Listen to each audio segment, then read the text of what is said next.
বালুরঘাট পুরসভার 25 নম্বর ওয়ার্ডের তালতলা এলাকায় টানা বৃষ্টির জেরে তৈরি হওয়া জল জমার সমস্যায় দীর্ঘদিন ধরে ভোগান্তিতে পড়ছেন স্থানীয় বাসিন্দারা। রাস্তা ও ঘরে জল ঢুকে পড়ায় দৈনন্দিন জীবনযাপন ব্যাহত হচ্ছে। শনিবার সকালে ওই এলাকায় নিজে উপস্থিত হয়ে গোটা পরিস্থিতি পরিদর্শন করলেন বালুরঘাট বিধানসভার বিধায়ক ডক্টর অশোক কুমার লাহিড়ী মহাশয়। এদিন তিনি এলাকার বিভিন্ন গলি ও জল জমা অংশ ঘুরে দেখেন এবং স্থানীয় বাসিন্দাদের সঙ্গে কথা বলে তাদের অসুবিধার কথা শোনেন। সমস্যার স্থায়ী সমাধানের জন্য তিনি পৌরসভার কর্তৃপক্ষ ও সংশ্লিষ্ট দপ্তরগুলিকে দ্রুত প্রয়োজনীয় পদক্ষেপ গ্রহণের নির্দেশ দেন।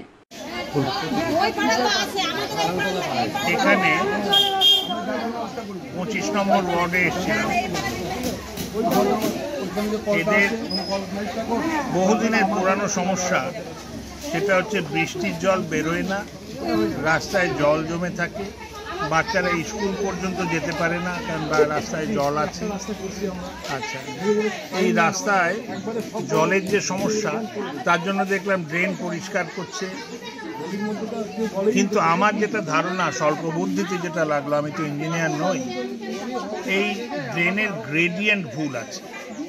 ড্রেন যায় ওপরের থেকে নিচে, কারণ জল ওপর থেকে নিচে যাওয়ার পর এখানে কোথাও কোথাও দেখছি ড্রেন যাচ্ছে নিচু জায়গার থেকে ওপর জায়গায়, তার ফলে ওখানে জল তো এখানে চলে আসে।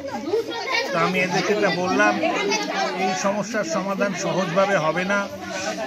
একটা হাইড্রেন্ট মানে যেখান দিয়ে বৃষ্টির জল যাবে সেটার আলাদা পথ বানাতে হবে, আর ড্রেন হবে আলাদা।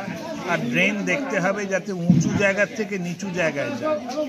ড্রেন নিচু জায়গার থেকে উঁচু জায়গায় গেলে ও ভগবানের এমনই সৃষ্টি যে ও জল কোনোদিনই যাবে না।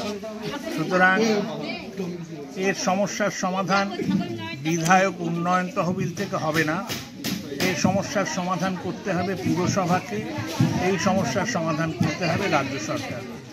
তা আমি ওদের বললাম, যেহেতু আমি বালুরঘাটের বিধায়ক, ওদের দুঃখে দুঃখী হই।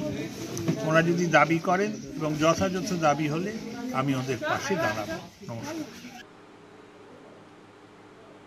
বালুরঘাট থেকে মন্টেসিগের রিপোর্ট, কুলিক নিউজ।